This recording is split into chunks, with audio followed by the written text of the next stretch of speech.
पहचान जो मिलता उसे अनजान कहते हैं, मिले कीमत चुकाने पर उसे ही दाम कहते हैं।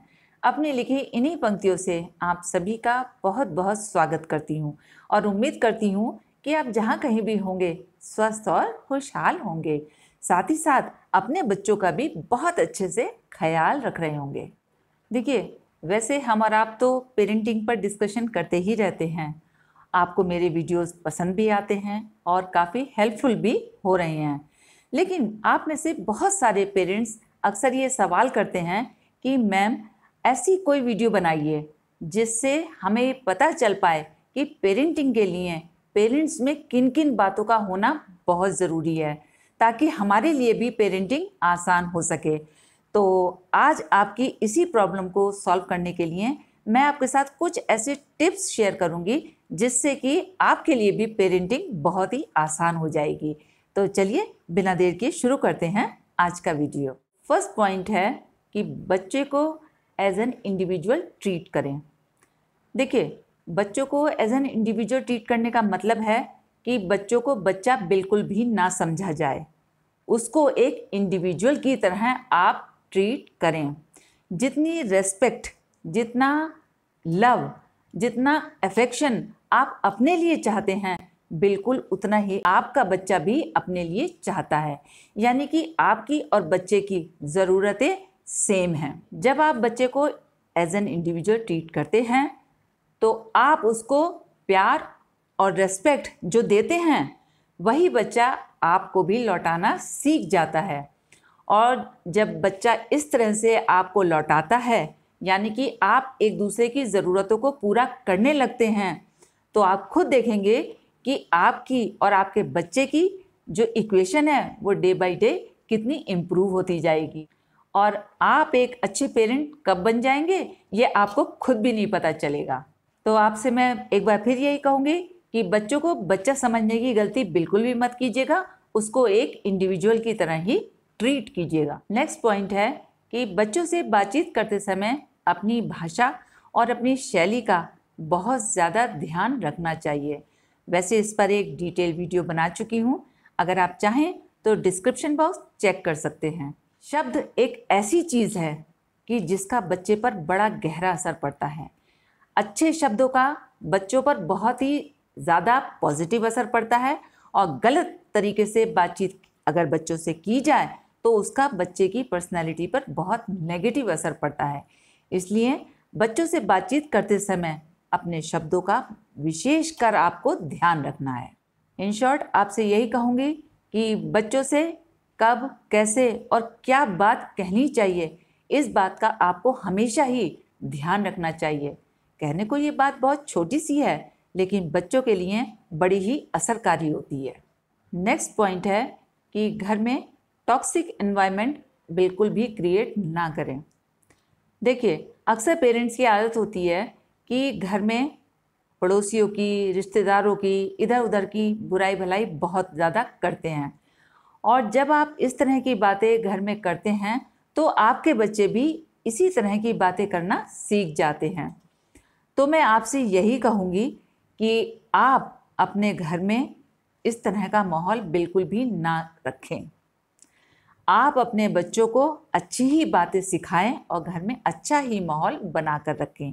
याद रखिएगा कि जब आप अपने घर में इस तरह की बुराई भलाई का माहौल बना के रखते हैं तो आपके बच्चे आपसे तेरा मेरा करना, अपना पराया करना, कॉन्स्पिरेसी करना, ये सब सीख जाते हैं।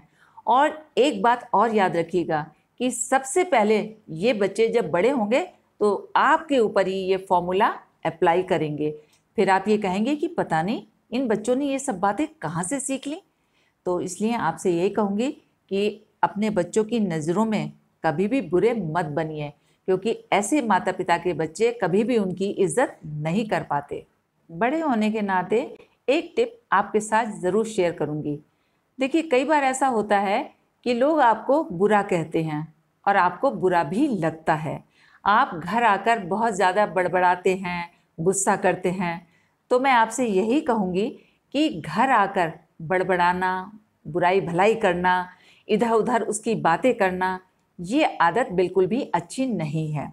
अगर आपको डिस्कशन करना ही है तो आप एक तरीका अपना सकते हैं कि अगर आपके साथ किसी ने बुरा किया तो आप ये कहिए कि देखो इस व्यक्ति ने ये काम ऐसे किया, अगर वो ये काम इस तरह से करता तो कितना अच्छा रहता, लेकिन उसने ऐसा काम नहीं किया। तो जब आप एनालिटिकल होकर बात करते हैं तब आपके बच्चों को ये पता चलता है कि कौन सा तरीका सही है और कौन सा तरीका गलत है। तो ये आदत जो है ये आपके बच्चों को लाइफ में बहुत ज़्यादा हेल्प करती है सही और गलत के बीच के फ़र्क को समझने में। तो आपसे मैं बस यही कहूँगी कि अपनी फ्रस्ट्रेशन बच्चों पर कभी मत निकालिएगा और अपनी फ्रस्ट्रेशन को बच्चों के लिए एक लेसन बनाइएगा। नेक्स्ट पॉइंट है कि बच्चों पर किसी तरह का भी एहसान ना जताया जाए। अक्सर पेरेंट्स की आदत होती है कि बच्चों पर हर काम का एहसान जताते हैं। माँ अगर दिन भर खाना बनाती है या कपड़े धोती है या बच्चों के और छोटे मोटे काम करती है तो वो भी बार बार एहसान जताती है कि देखो हम तुम्हारे लिए खाना बनाते हैं, कपड़े धोते हैं, ये करते हैं, वो करते हैं। और फादर अलग कि हम तुम्हारे लिए दिन भर नौकरी करें, इतनी गर्मी में जाएं, फिर पैसा कमा के लाएं और तुम्हारी पढ़ाई पर इतना पैसा हमारा लग रहा है और तुम क्या दे रहे हो, तुम हमें कुछ भी नहीं दे रहे हो। तो देखिए जब आप इस तरह के एहसान जता जता कर अपने बच्चों को बड़ा करते हैं तो जब ये बच्चे बड़े हो जाते हैं तो यही एहसान वो आपके ऊपर लौटाते हैं। तो जब आप बूढ़े हो जाते हैं, आपको दवा की ज़रूरत होती है या किसी और तरह की मदद की ज़रूरत होती है तो यही बच्चे आपसे कहते हैं बस सारा दिन आप ही का काम करते रहें, हम अपनी ज़िंदगी बिल्कुल ना जिए। तो देखिए ये वही एहसान है जो आपने उन्हें दिया था, आज वो आपको लौटा रहे हैं।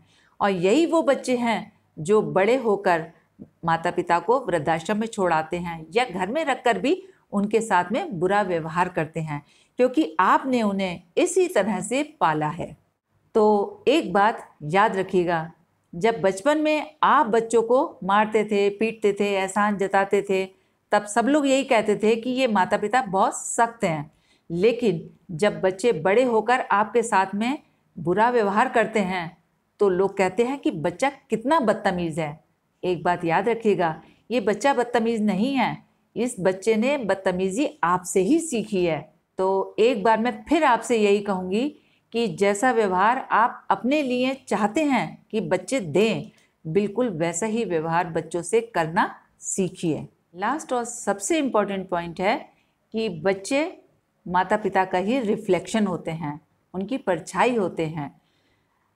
आपके बच्चों को देखकर ही पता चलता है कि आपने किस तरह का जीवन जिया है, आप किस तरह के संस्कारों के साथ में आपने अपने बच्चों की परवरिश की है। फॉर एग्ज़ाम्पल, अगर आपने अपना जीवन बहुत ही मॉरल वैल्यूज़ के साथ, प्रिंसिपल्स के साथ या फिर बहुत ही व्यवस्थित ढंग से चलाया है तो आपके बच्चे भी वैसे ही अपने जीवन को चलाएंगे। क्योंकि व्यवस्थित रूप से चलाने का मतलब ये है कि आप अपने बच्चों को साथ में लेकर चले हैं और आपके बच्चे भी ये जानते हैं कि जीवन को जीने का यही सही तरीका है। इसके ठीक ऑपोजिट, अगर पेरेंट्स किसी भी मॉरल वैल्यूज़ के साथ नहीं चले होते हैं तो जैसे तैसे करके वो अपनी ज़िंदगी को तो काट लेते हैं, लेकिन उनके बच्चों में वो सारी चीज़ें दिखती हैं। और पेरेंट्स अपनी गलतियों को छुपाने के लिए बार बार यही कहते हैं कि हमने तो अपने बच्चों को बहुत कुछ सिखाया पर हमारे बच्चे कुछ सीख ही नहीं पाए।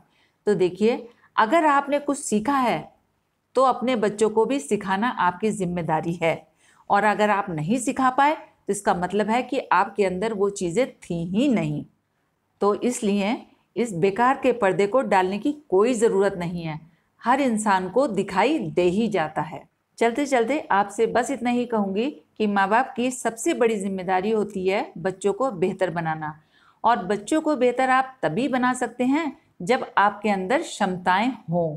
तो इसलिए अपने आप को बेहतर बनाइए ताकि आप अपने बच्चों को बेहतरीन बना सकें।